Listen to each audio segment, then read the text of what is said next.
when this train from Romania arrived to Sweden with no problem, the first thing Per Anger did, called the Prime Minister, and by that time he was an ambassador, and he said to him, I want to help you now to find Raoul. He said, one more word out of you, you won't be a diplomat anymore.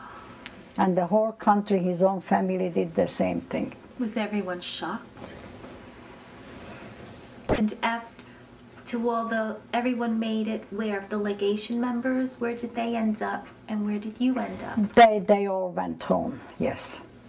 They all went home, and Per Anger was the only one who kept on working very hard with me still and corresponded for years. The whole family never cared. Never, never, never, never. His sister, well, for a while, yes.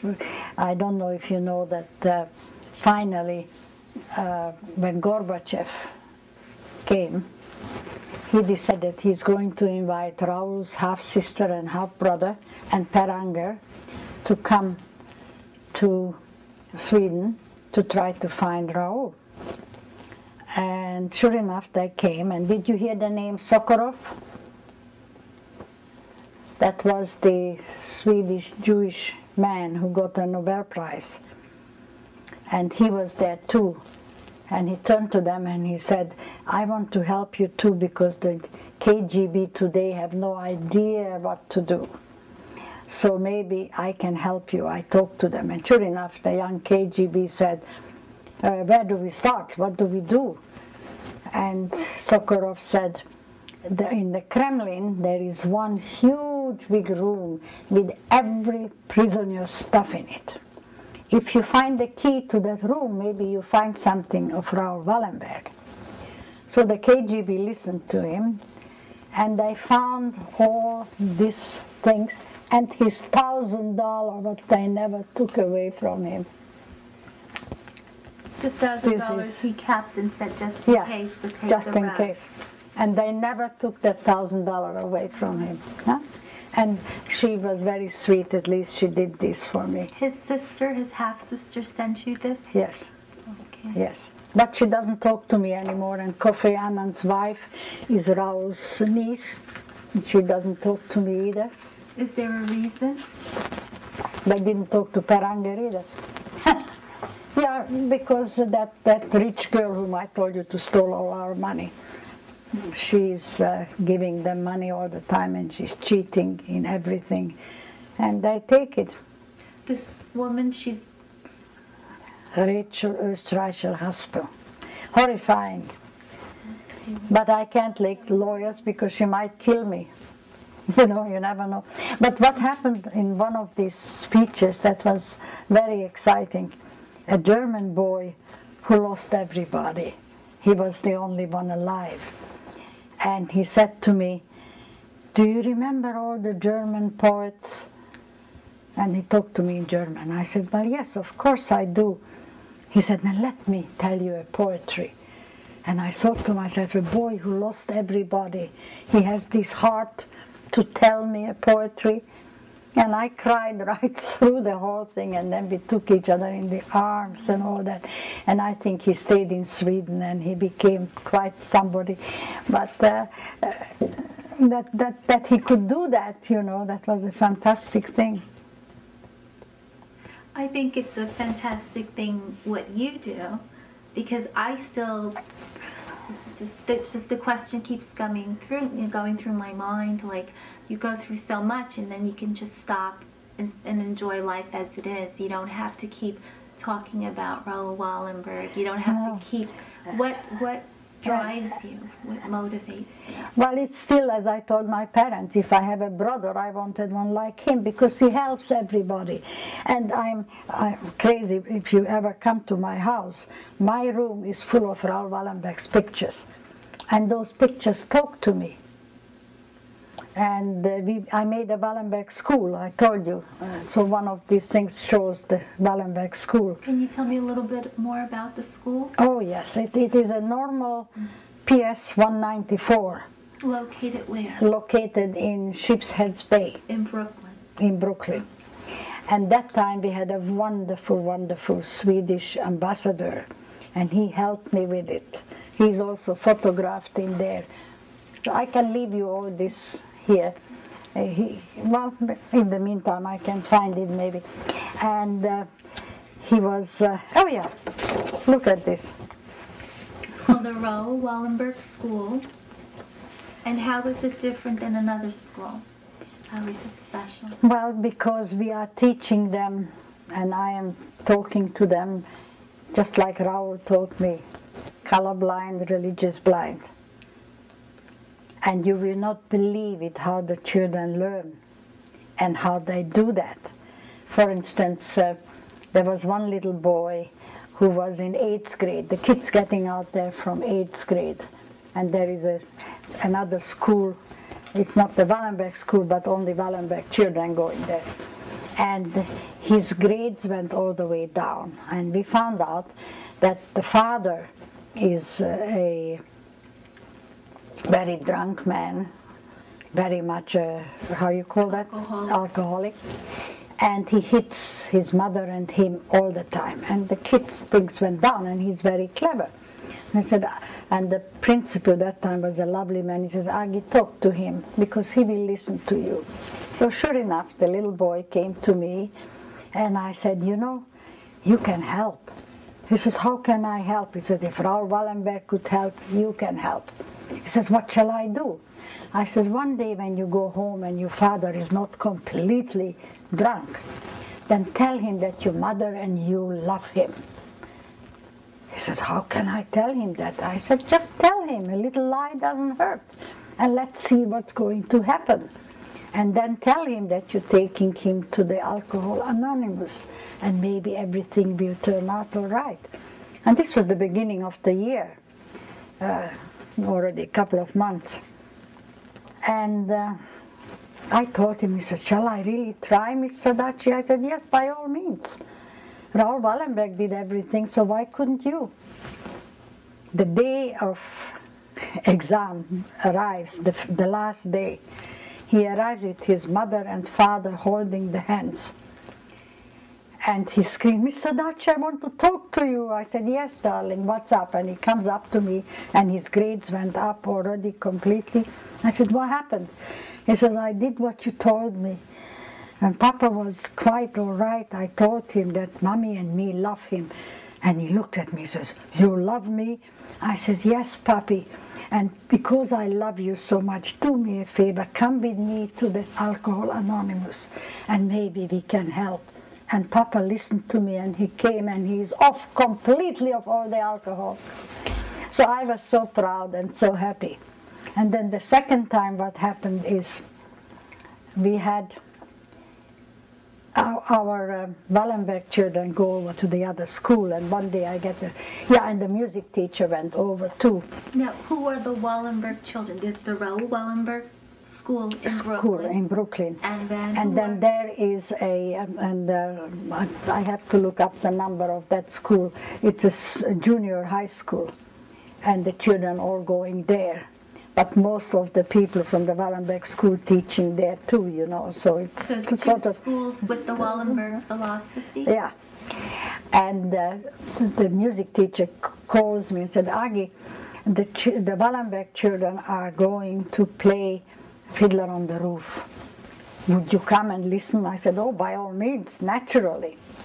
And I came, and there is this little boy, blonde hair, blue eyes, and he was singing like I never heard a real actor sing.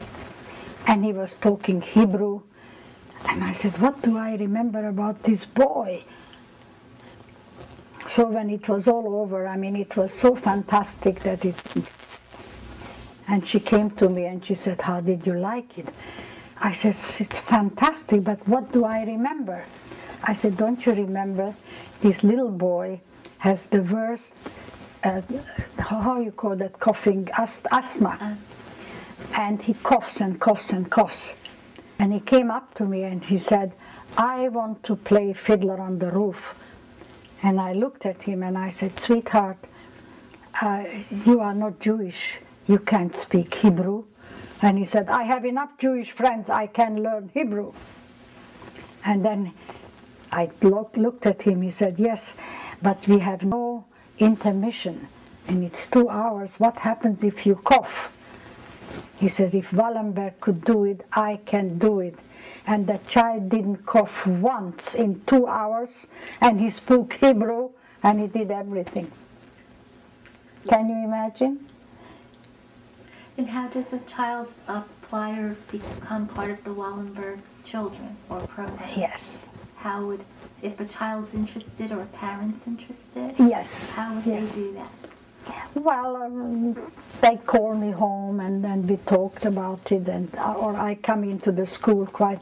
Not lately. They don't invite me much because the principals are completely different people from the old ones. The old ones, they were so fantastic, but these people don't care too much, you know.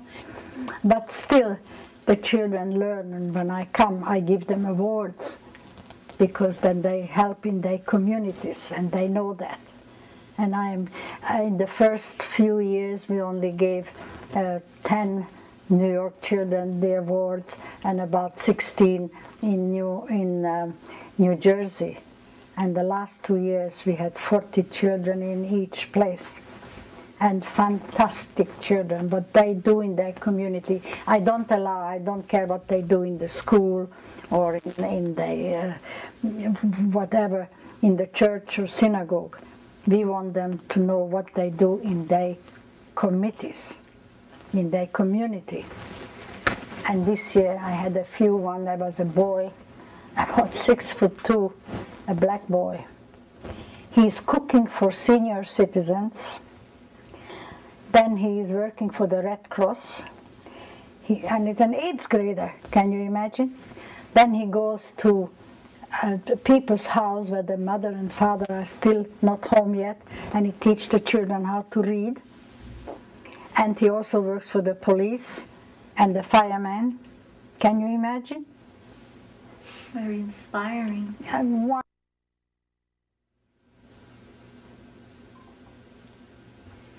Go ahead. Yep. Okay.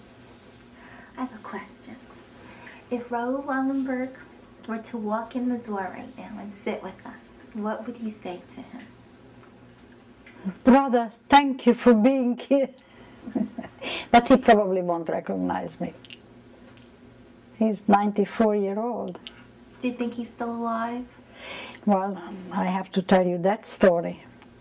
I told you that there is now an international committee run by his half-brother, who is quite sick now, so I don't know if he can, and a lot of other people, an international committee. So that's why I'm trying to ask people to give me some money for my committee, so I can give them some money, because they have to pay for the aeroplanes and the trains and the hotels and all that. But as I told you, I'm always talking to the pictures. And that is very important too, because when the Wallenberg school was 20-year-old, we were supposed to have an all-day long big affair. And I got the most horrible influenza with 104 fever. And I had to call up. I said, I can't come. He said, Agi, without you, we can't have this affair. I said, well, you will have to. And I went to bed, and at midnight I woke up. So help me God, Raoul talked to me. And he said, Agi, we were sick, very sick, and yet we got up and we helped the people. You have to be there, the children need you, so take another 4 aspirins and get going. I listened. I took the 4 aspirins, it went down to 101. And next morning I called up early, and it was only the cleaner there. And I told the cleaner that I am coming. So I was there all day. They put me in a hotel for 3 hours, and it turned out that that was a prostitute hotel. They didn't know. And I said, hey, you people need money? And he said, why, Aggie? I said, this is a prostitute hotel. And I put doors and everything closed away myself, and I slept 3 hours. And when I came out, they asked me if I made good money. And I said, not a penny. But in any case, they always hear that I'm talking to his pictures. The one girl who is always going now, she doesn't talk to me either, Susan Messinai, who is going with them to Russia all the time. She calls me about 1.5 years ago. He says, Aggie, you're driving us crazy. I said, what am I doing? She said, listen to this. I'm sitting here at the FBI because now we are allowed to uncensor the censored papers in the FBI. And she said, there is a letter from a Russian woman, not in a very good English, but it says Raoul Wallenberg is alive. And you know he was an architect, you remember that? And he is married to a Russian woman who is allowed to be with him, and he's in a mental hospital in the Gulag. But when he is by himself, he starts drawing. And he has drawn such a gorgeous monument that the doctors and the nurses paid for it, and it's built outside this hospital. But I don't know the name of the hospital because they have 2,000 mental hospitals in whole Russia. But the monument is out there, so speak to Putin and get him out. And she said, suddenly I feel an arm on my shoulder, and I hear Raoul's voice like you always do. And he said, Susan, that's where I am. Get on the first aeroplane and get me. And this was 1.5 years ago, and nobody ever spoke to Putin. I wish I would have known that Bush is going there. Maybe he would have talked to him. And I asked the teachers, the parents, the children in the school to talk. Nobody did. But it looks like he's alive. And they could bring him here. He is an American citizen, you know, in 1981 he became like Churchill. So I think he is still alive. When you were with him, did he ever share what motivated him to do this? Because he too, like you, could have chosen not to do the things he did. No, he just said, isn't it so wonderful to help the people? And my answer was yes. Wow. And he had also once a dinner in our house, and he helped my parents too. And those 2 diplomats didn't have to go 2 days with me to find my papa, but they found it. But no, I don't know, I mean, he's 94, and Per Anger, well, only 2 of us are alive. It's Vera and me. Per Anger is dead. And where is Vera now? Vera is in New Jersey. Okay. And she's also not very well, but she's wonderful. She's still alive. And we were on television quite a few times together.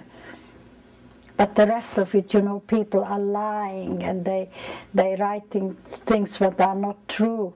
You know, the KKK wanted to kill me. No, you didn't hear that story? This was about, what is it, about 18 years ago, I think.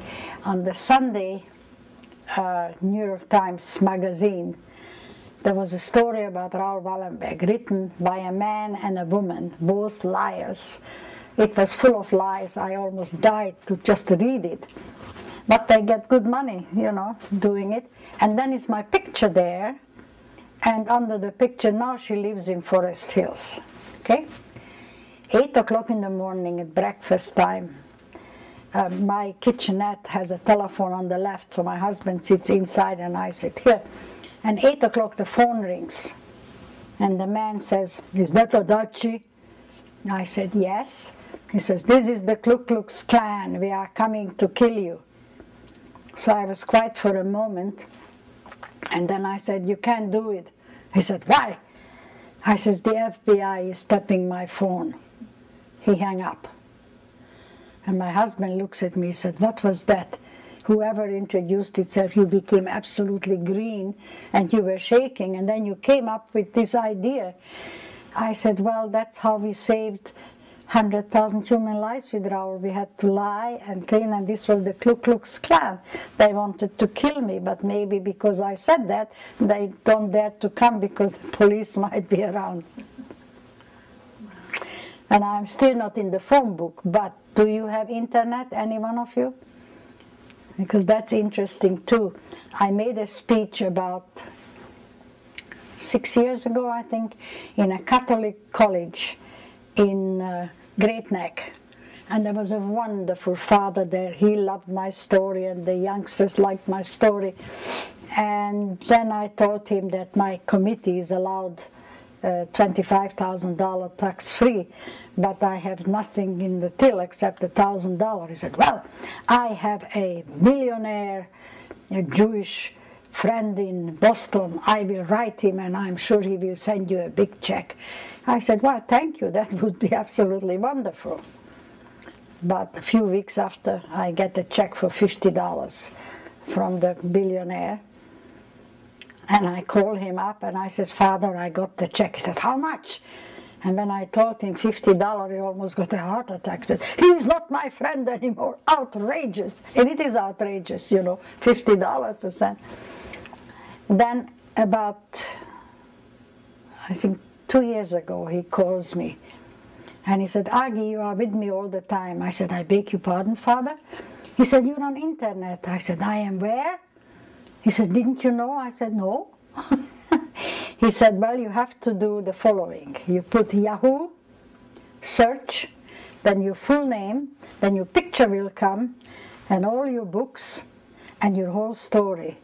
I said, Father, you're kidding me. I don't have internet, but my son has. He said, well, you are on there, and now I am not out in that college anymore. I am in Brooklyn, and I want you to come and speak. And I went there, and first I spoke to grown-ups, and there were about 150 people. And I have never done that before. I don't know why. I turned around and I said, I want to ask you a very funny question. By any chance, any of you is Hungarian and were saved by Raoul Wallenberg? 25 people put their hands up and they said we were all saved by Raoul. It was so wonderful. Can you imagine? Yeah. And then the youngsters listened and they liked it too, you know. But yeah, I can't give up on it because it's really, I feel like he's a brother. He's like somebody whom you have to believe because he didn't have to do it, he could have stayed home. Because when he went to school here and I spoke some of the people who were with him in the college, you know where he was. He came to the school in the States? Yeah, yeah, but that's so very funny too, you know. His grandfather was the only one who liked him in Sweden. And he always wanted to be an architect. And when he was 8 years old, his mommy wrote that book. That was very cute. He went on Stockholm on the street, and suddenly he saw a house built, and he didn't like something. And he goes up to the architect, and he says, I don't like what you do there. And the architect looks down on this 8-year-old. He said, what do you mean? He says, give me a paper and pencil, I show you. And he did it. And when he gave it back to the architect said, oh my God, the kid is right. So as he grew, the family was bankers and guns. They made guns. And Raoul didn't believe in guns, he didn't believe in banking.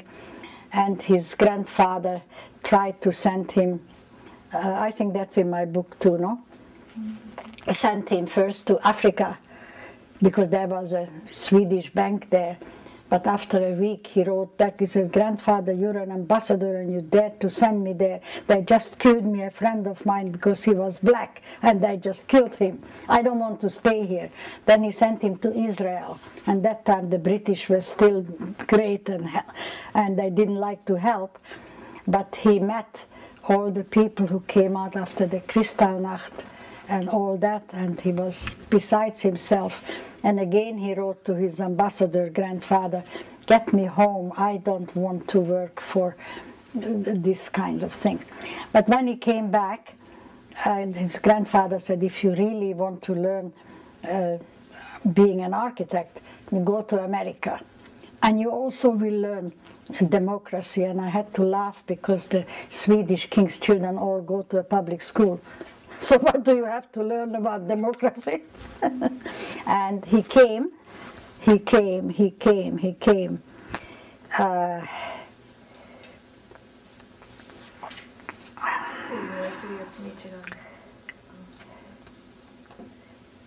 Why do I lose everything, darling?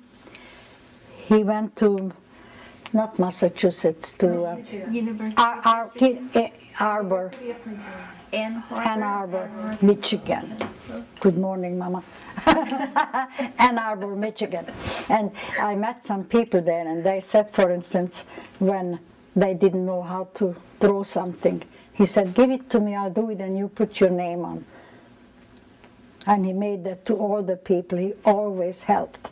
And when he found children who needed help, he helped them. And they didn't even know that he was a well-to-do young man. But when he went back to Sweden, he couldn't build because that was already in the late 30s, and the Nazis were all over. And so he became the partner of a Hungarian Jewish man who had a big vodka and Swedish goodies. And Raoul was traveling around, but he went into all these war zones and to Hungary too. And every time he came back, he says, Kalman, let me bring your family out, there will be trouble in there. And Kalman looked at him and says, whom do you think you are, Jesus Christ or Moses? Nobody helps. So, and then finally, Roosevelt decided to make the American Refugee Board, and he sent Mr. Olson to Sweden to find a Swede who would do something. And it so happened that the American embassy was in the same house with Kalman, and they went to him. He said, do you know anyone who would go to Hungary and help people? And he said, yes, I have my crazy partner. He talks of nothing else but helping people. And they sat down and talked to him, and he said, but I need a diplomatic passport because you can't go into a war zone. So the Swedish king said immediately, you get it. But he didn't come as a diplomat. He became the 6th secretary of the Budapest sector. And also he said, and I need unlimited money from the Americans because I'm sure I will have to pay people. But that's why I got my star off, because he must have given the money and the apartment back and all that, you know. Because without that, he couldn't do it. So he had to be funded economically. Yes, of course, it was funded. Okay. And yet we didn't care, nobody helped, not Roosevelt, not Churchill, not his own family, no one. No one. Isn't that terrible? Sure. And as I said, when Per Anger went home that he will help, I told him he won't be a diplomat anymore because he wanted to help. It's like being punished for helping people. No, for helping Raoul. And wouldn't he deserve it? Wow. I feel too that my life is so ugly now, and I don't think I deserve to have such an ugly life. Well, you do amazing work, amazing work. Well, it's wonderful. I was very lucky. I was very lucky, and thanks God in '39 when these things happened in Switzerland, that I said, if I ever could help people. And God listened to me. And God always tried to keep me alive, because, for instance, our apartment where we lived with my parents, opposite there was the foreign ministerium or something, and they had also a big inside and water there too, and they had a big clock, and I always used to look at that clock from my side. And this time I come home from the embassy, and I don't know why I decided that this time I'm going to walk over. And as I stepped down from our apartment building, the whole top of the house fell down. Wow. And I just stood there at the street. I said, God, thank you. Because if I stayed there, I would have been killed. Mm. you know. And many times it happens, the You little write things. about your mission in your book. Oh yes, I think, Child of the Wind's My Mission with Raoul Wallenberg. is that it? Well, it sounds like you Oh, look have at a that. mission yourself. Oh, who did this? Because mine is a hardcover. Oh, I don't know. I got it from Danielle. I never saw this. The soft cover? That's cute. They probably did a second edition with That's cute. Is that your photograph on the front? Is that you? Yes, that's me. Wow. That's me. And that's why it was so lovely to be on this Turkish thing, because when I was this year old, we were in Turkey. How did you get there to Turkey? Well, Papa did a mistake. He could have come here. He lost all his money.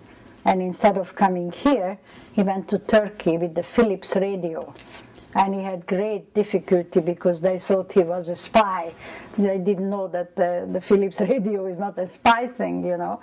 And then I learned, you know, children learn the language very fast, and I learned some Turkish.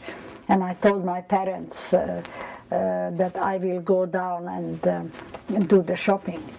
And I went down, very well dressed. I was still dressed in little Viennese nice dresses and so forth.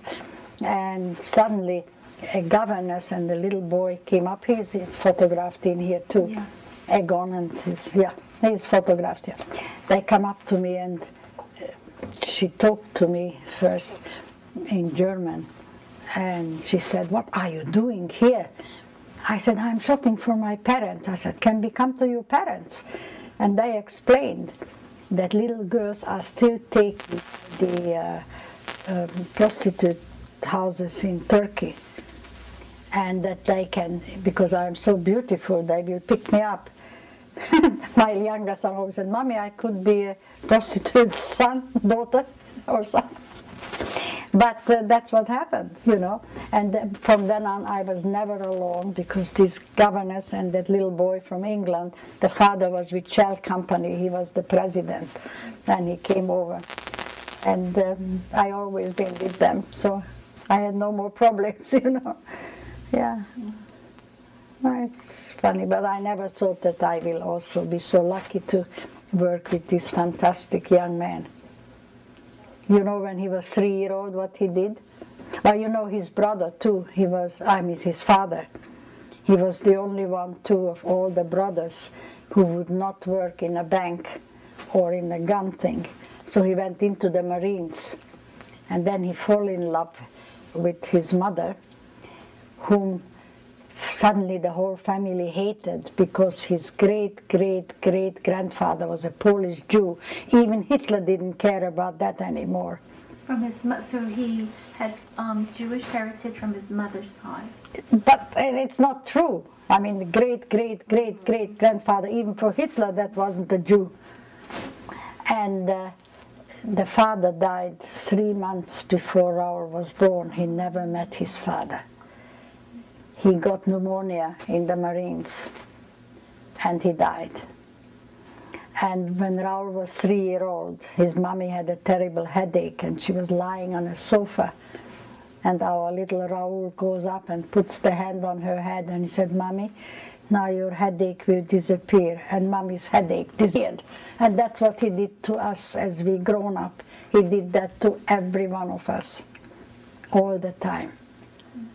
And that's why when I said I can't go because I have 104 fever, there is no such a thing. You're sick, you're not sick, you have to help people, and you go. And thanks God that my sons listen to me all the time too. My older son is an obstetrician and gynecologist. And when you go to his house, there is, for instance, they are only living 2 houses from them, a wonderful South African gentleman who met an American Jewish girl, and they have 2 little daughters. He became a Jew himself, a black man. Then they are Chinese in their house. There is everything, everything, all the time. No difference. And they are all his friends. And that's how life should be. And my little one is the same thing, you know.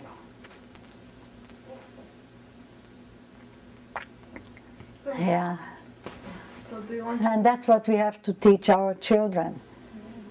I was invited in Brooklyn to a high school, and the whole district office was invited behind me.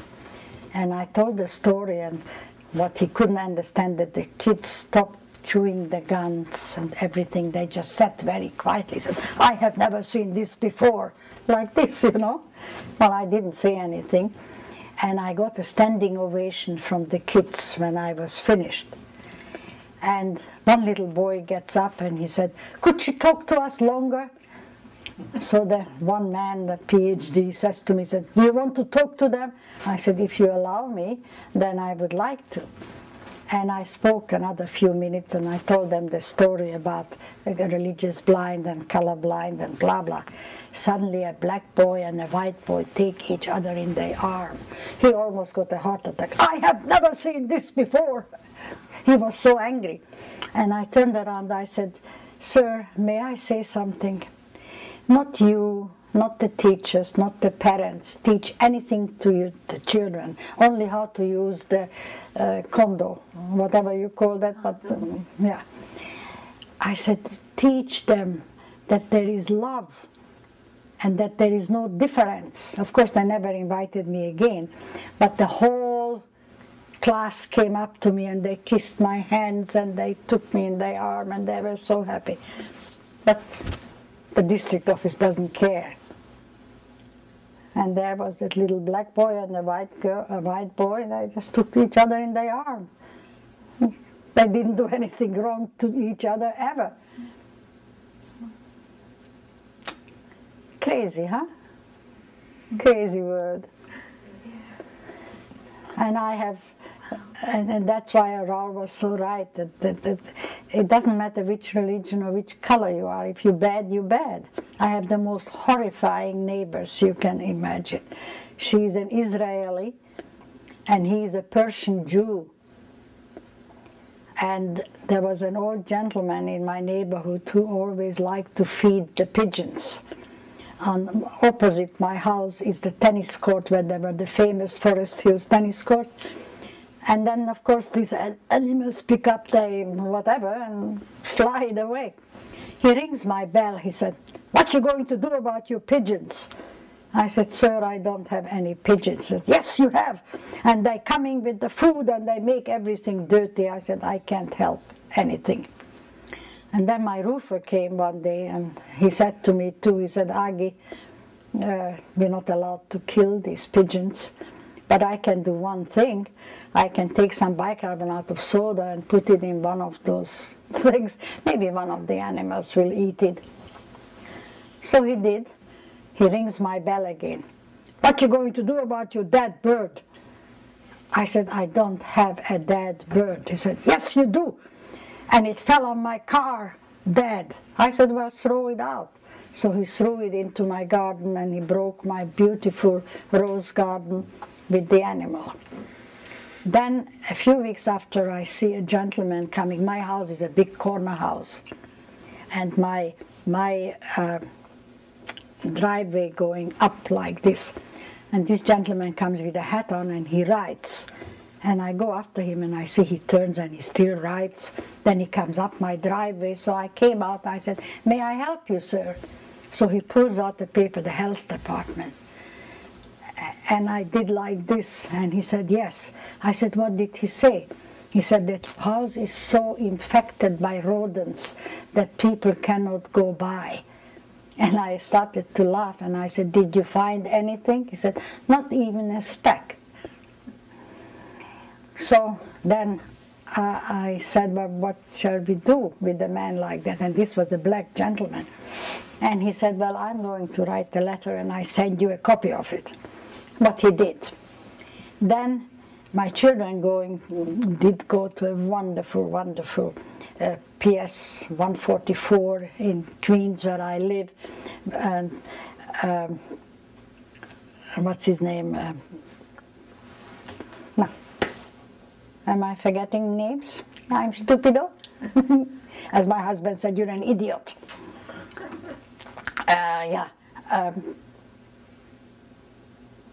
Yeah, I was on the PTA member there, and they bussed in children from Jamaica, all black children, but they were all the best friends of my children.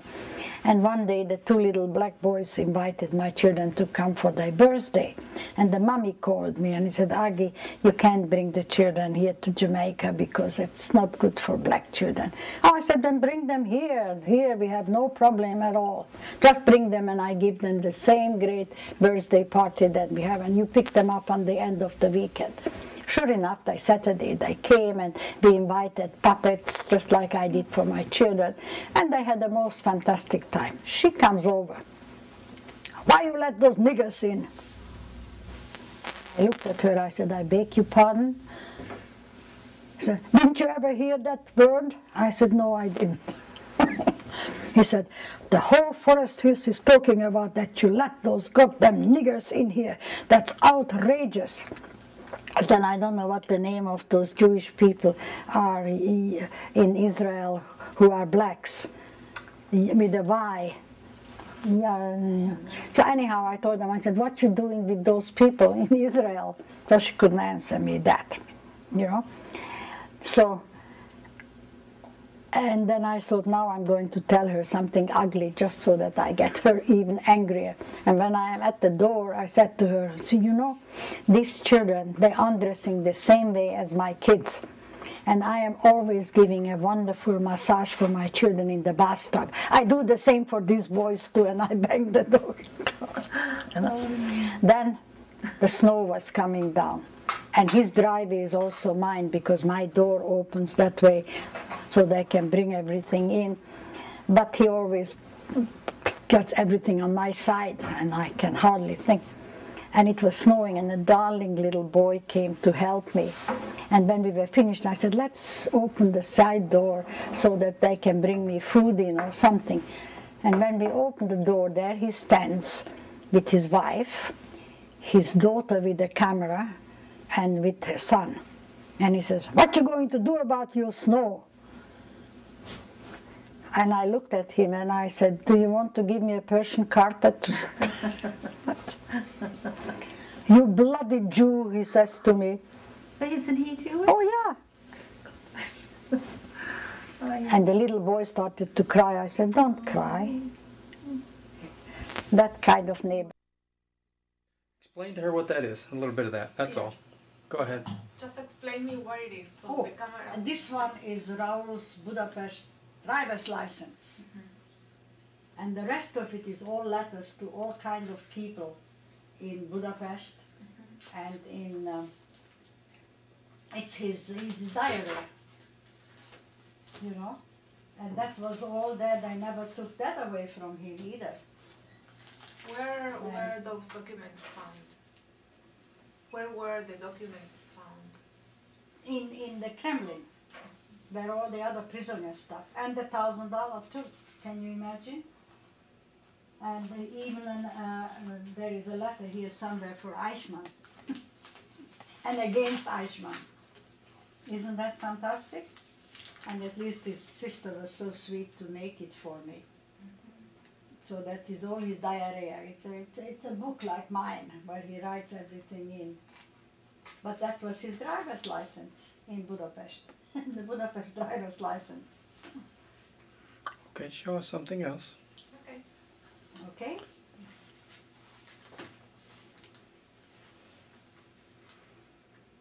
Yeah, this is my working paper.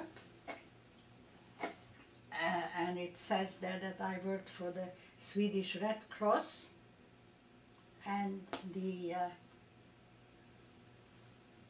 the Red Cross, and I worked for the Swedish legation for the repatriation people. I was still young, in the 20s. Hey, Aggie. Okay, let's go to another one. Then this was my mommy's. Yeah, she was in Sweden, and the Swedish people gave him this wonderful passport. She wanted to visit her family in Switzerland, So that is her real passport. That was a real passport. And you can see the visas are on there. Okay, the battery's already dead. Now this one, Flour, flour. but something else is in here. No. No? Oh yeah, Vanilla. vanilla. Mmm. The taste. Thank you. Vanilla extract. I know because you said at the beginning that they were vanilla cookies, so that's why it's not that my taste. I wish you would live in Forest Hill so I don't have to go home alone. How are you getting home? I think I'll walk from here to 59 and park, and I get to my Q32 that takes me over to.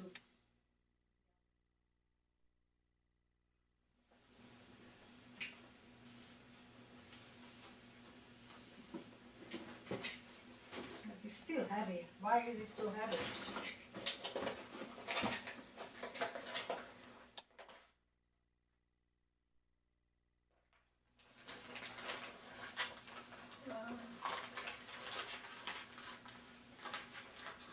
Yeah, and this was the one what was completely stolen and wrote.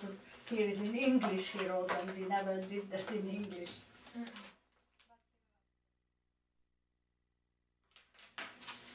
What is this?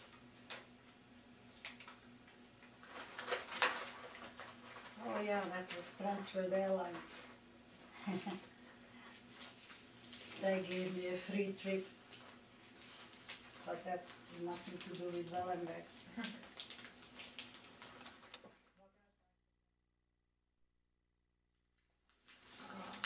Archives and something. This is supposed to be what they took, that he had with him when he was going to. Stealing from my own thing. I shouldn't do that.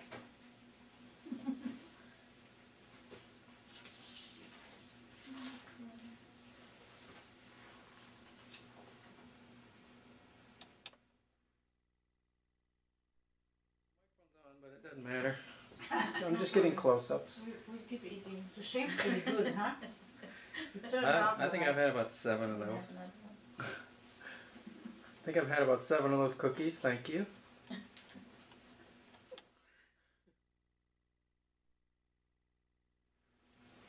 I mean, there's, well, of course, you know, there's devices where you put the cameras are mounted on this Yes, I device can and you take. lay the things there for the real nice That's close-ups. not This yet. is just Special cameras just for that? sure. You know how in a lot of documentaries they can pan real nicely on documents? Yeah. Oh, ooh, that's nice. That's top-notch equipment. They don't have it.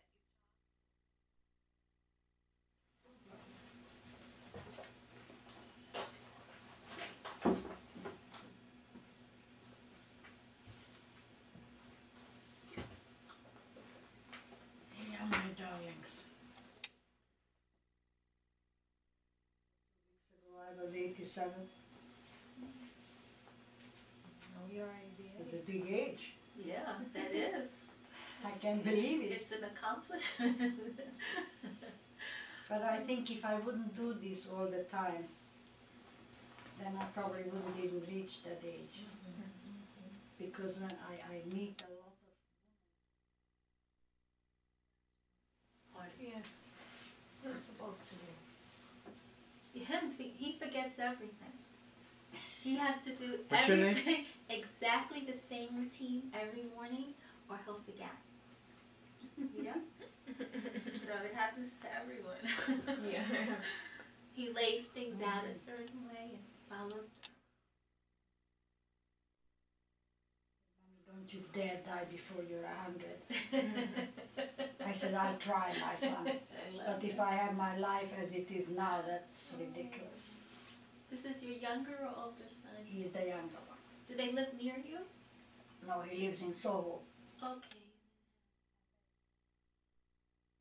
Need them here. They wouldn't give us any money. I said, number one, they would give money because they would pay the same $80 or 100 what they pay now, and they would pay their own telephone. I don't want them here. Can you imagine? And I hate that house by myself. Children. One is Somebody will be cleverer able to than use them they in are. the future. I guess. Fantastic children. The little girl is 10-year-old. She already got an award from Maryland as the best mathematician, the best piano player, the best 3-year-old. We went to her parents to Tom's River, and they were all hysterically laughing. I said, "What is so funny?" He said, "We just came back from the synagogue, and Natalie." Well, it sounds like your children learned well from you. You know, Oh yeah, everything you speak. but is that's why done. they don't talk to his father. No. It's ridiculous. This one we are keeping. It's just Heartbreaking like and letter. ridiculous. How long have you been married? A long time now. Get a little bit. 45 years. 45 years. Wow. "Young man, are you Chinese?" And I was listening. And he says, "No, I'm Japanese." I said, "That's interesting, in Japanese, and he likes the same music." The next time the old lady was ugly again and turns to him and said, "What are you doing in this country?" I said, "I am a doctor." He said, "Medical?" He said, "Yes." I don't know why I did that. And I only sold one ticket. But then I couldn't make the steps. That time Carnegie Hall didn't have the elevator. And I had fever. And he came down, he said, "You sick?" I said, "Gee, this is a good doctor." He took me home in the subway, and then we said goodbye. And the next time we went finally we saw Can Can, remember? On Broadway. And there was a coffee shop there too, what was...